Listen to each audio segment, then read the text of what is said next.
दोस्तों आज के इस वीडियो में हम आपको फिलिस्तीन के एक गोरखन का यानी कि कब्र खोदने वाले का एक ऐसा सच्चा वाकया बताने वाले हैं जिसे नम आंखों से उस गोरखन ने खुद अपनी जबान में बताया है।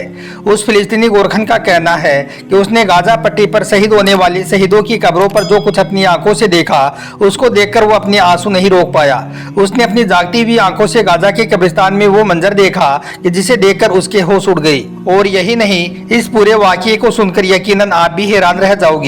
इसलिए आज का यह वीडियो आप सभी के लिए बहुत खास है, आप इसको आखिर तक जरूर देखें। और सबसे पहले अगर आपके दिल में फिलिस्तीनी भाइयों के लिए थोड़ी जगह है तो आप इस वीडियो को दिल से एक लाइक जरूर कर दें और मेहरबानी करके इसे शेयर भी कर दें ताकि और भी लोगों के पास में यह वीडियो पहुंच जाए। तो चलिए दोस्तों शुरू करते हैं।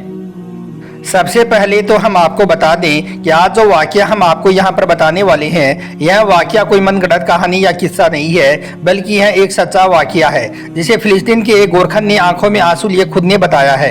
उस गोरखन का कहना है कि वो गाजा पट्टी पर एक कब्रिस्तान में कब्र खोदने का काम करता था। वो जिस कब्रिस्तान में काम करता था वो कब्रिस्तान फिलिस्तीनियों की कब्रों से पूरी तरह से भर चुका था। आलम यह हो गया था कि वहां पर एक भी कब्र बनाने के लिए और जगह नहीं बची थी। इसलिए फिर कई फिलिस्तीनियों को पुरानी कब्रों को खोलकर उनमें दफनाया जाने लगा। और एक बार तो ऐसा हुआ कि 50 शहीदों को एक ही कब्र में एक साथ में दफन किया गया। इस गोरखन ने आगे बताया कि जब मैं यहाँ पर खून से भरे हुए कफन में लिपटे हुए फिलिस्तीनियों को देखता हूँ तो मेरा दिल खून के आंसू रोने लगता है। उस वक्त निहायत ही दिल को तड़पा देने वाले मंजर मेरी आंखों के सामने होते हैं। यह कहते हुए उस गोरखन की आंखों से आंसू छलक पड़ी। फिर वो कहने लगा कि कुछ वाकयात मैंने कब्रिस्तान में ऐसे भी देखे हैं कि जिन्होंने मेरी अक्ल को हैरान करके रख दिए हैं।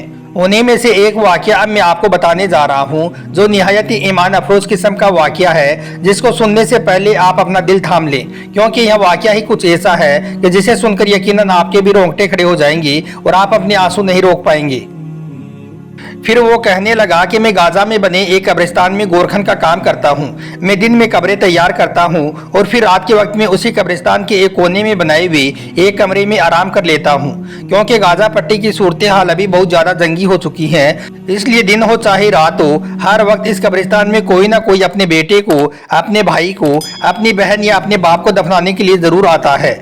वो गोरखन आगे कहता है कि अभी 2 दिन पहले की बात है, मैं रात के वक्त में अपने उस छोटे से कमरे में सो रहा था कि तभी अचानक मुझे बुलंद आवाज में कलमाए शहादत पढ़ने की आवाज सुनाई देने लगी। कलमा पढ़ने की आवाज सुनकर फौरन ही मेरी आंखें खुल गई। मैंने समझा कि शायद फिर से यहाँ पर कोई नई मैयत आ गई है, क्योंकि इस वक्त फिलिस्तीन में जो भी कोई अपने किसी अजीज की मैयत को लेकर आते हैं तो वो बुलंद आवाज में दूसरा कलमा पढ़ते हुए आते हैं। इसलिए कलमे की आवाज सुनकर मैं फौरन ही उठकर बैठ गया और एक सरद आह भरी। मुझे बेहद गम होता था जब मैं अपने हाथों से फिलिस्तीनी मासूम बच्चों, औरतों या मर्दों के लिए कब्र खोदता था और फिर उन्हें देखता था। उनको इस कदर बुरे तरीके से, वहशियाना तरीके से शहीद किया हुआ होता था कि उनका कफन भी पूरी तरह से खून से लथपथ हो जाता था। और यह सब देखना एक आम इंसान के लिए कोई आसान बात नहीं होती है। हालांकि हम गोरखन आम इंसानों से ज्यादा मजबूत दिल रखते हैं, क्योंकि हम इस तरह की चीजें देखने के आदी हो जाते हैं। लेकिन फिर भी इन मासूम बच्चों की शहादत को देख देखकर मेरा कलेजा कटने लगा था। इधर इसराइलियों के जुल्मों सितम फिलिस्तीनियों के ऊपर बढ़ते जा रही थी। यह सब देखना किसी भी इंसान के लिए आसान नहीं हो सकता है। खैर, कलमाई शहादत की आवाज सुनकर मैं फौरन ही अपनी चारपाई से उठा और अपने कमरे से बाहर निकल गया। बाहर निकलकर मैंने देखा कि कब्रिस्तान का मेन दरवाजा तो बिल्कुल खाली और सुनसान पड़ा है। यह सब देखकर मुझे बड़ी हैरत हुई और मैं सोचने लगा कि जब कब्रिस्तान का दरवाजा बिल्कुल खाली है तो इसका मतलब ये है कि यहाँ पर कोई भी नई मैयत नहीं आ रही है। तो फिर यह कलमाई शहादत कौन पढ़ रहा था?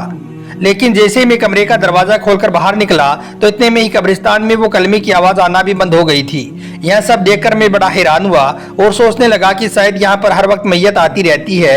लोग कलमाई शहादत पढ़ते हुए अपने अजीजों की मैयत लाते रहते हैं, इसलिए शायद मेरे कानों में वही आवाज गूंज रही होगी। बस यही सोचकर फिर मैं वापस अपने कमरे के अंदर चला गया और जाकर अपनी चारपाई पर वापस लेट गया। लेकिन फिर जैसे ही मेरी आंखें लगी तो फिर से वो कलमा पढ़ने की आवाज मेरे कानों में पड़ने लगी। आवाज सुनकर मैं फिर से उठकर बैठ गया। मुझे ऐसा लग रहा था जैसे कोई बहुत सारे लोग बड़ी ही मीठी आवाज में एक साथ में कलमाई शहादत पढ़ रहे हों।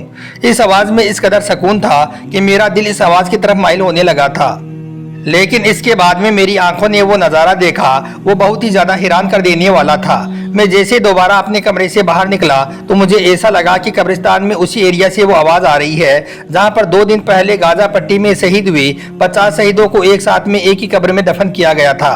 वो गोरखन आगे कहता है कि मैं जिस कब्रिस्तान में काम करता था वो कब्रिस्तान सबसे पुराना कब्रिस्तान था, जिसमें पहले ही बहुत सारे फिलिस्तीनियों को दफन किया जा चुका था।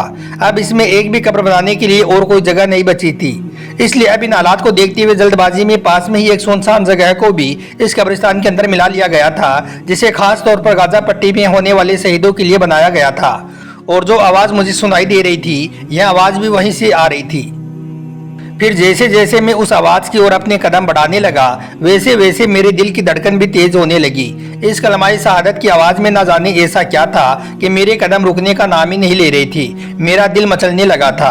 और फिर जैसे ही मैं थोड़ा आगे और बढ़ा तो अब मुझे एक अजीब तरह की खुशबू भी महसूस होने लगी थी। ऐसा लग रहा था जैसे उधर से कोई बहुत ही ज़्यादा अच्छी खुशबू आ रही है। फिर जैसे जैसे मैं उस जगह के करीब बढ़ रहा था, मेरा दिल मेरे इख्तियार से बाहर हो रहा था। मैं बड़े बड़े तेज कदमों से उस जानिब बढ़ रहा था। जैसे जैसे मैं आगे बढ़ रहा था वैसे वैसे वो खुशबू भी बढ़ती जा रही थी।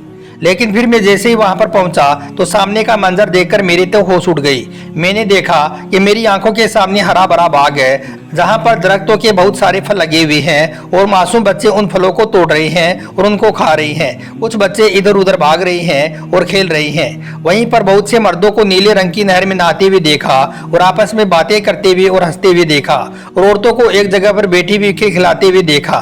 मेरे लिए यहाँ पर हैरानकुन बात यह थी कि यह जगह कोई तफरीगाह नहीं थी, बल्कि यह एक कब्रिस्तान था। लेकिन इस वक्त यह कब्रिस्तान एक खूबसूरत बाग के नक्शे में दिख रहा था और वो मुस्क जैसी खुशबू मुझे अभी भी महसूस हो रही थी।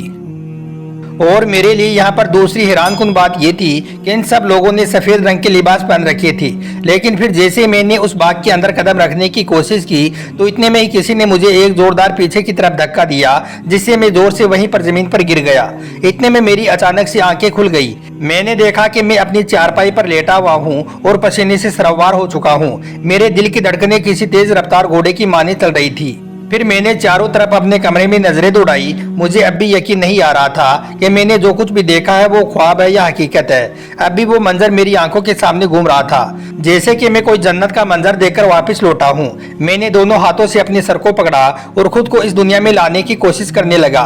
15 मिनट के बाद में मेरा सांस थोड़ा नॉर्मल हुआ, लेकिन मैं अब भी बेयकीन था। इसलिए फिर मैं फौरन ही अपनी चारपाई से उठकर कब्रिस्तान से बाहर निकल गया। वहां पर मुझे बिन बिनाने की आवाज़ आ रही थी, जैसे कोई सरगोशिया कर रहा हो। मैंने चारों तरफ अपनी नजरें दौड़ाई, मगर हर तरफ खामोशी छाई हुई थी।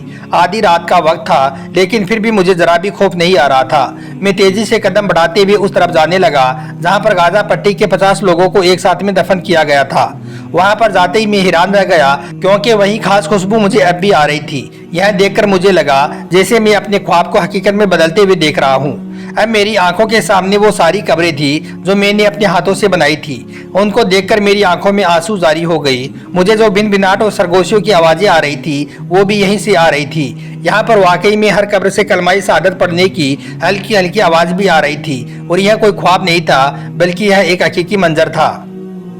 दोस्तों, अभी इस तरह के बहुत से वाक़यात सोशल मीडिया की खबरों में भी खूब बताई जा रही हैं। बहुत से लोगों ने ये दावा किया है कि उन्होंने शहीदों की कब्रों से बड़ी दिलफरेब खुशबू को महसूस किया है। इसके अलावा कब्र में दफन करते हुए हकीम ने भी ये बताया है कि शहीदों को कब्र में उतारते हुए मैंने देखा कि उनकी कब्र की मिट्टी बहुत नरम हो चुकी है और उनकी कब्र से गुलाब के फूलों की दिलफरेब खुशबू भी आ रही है।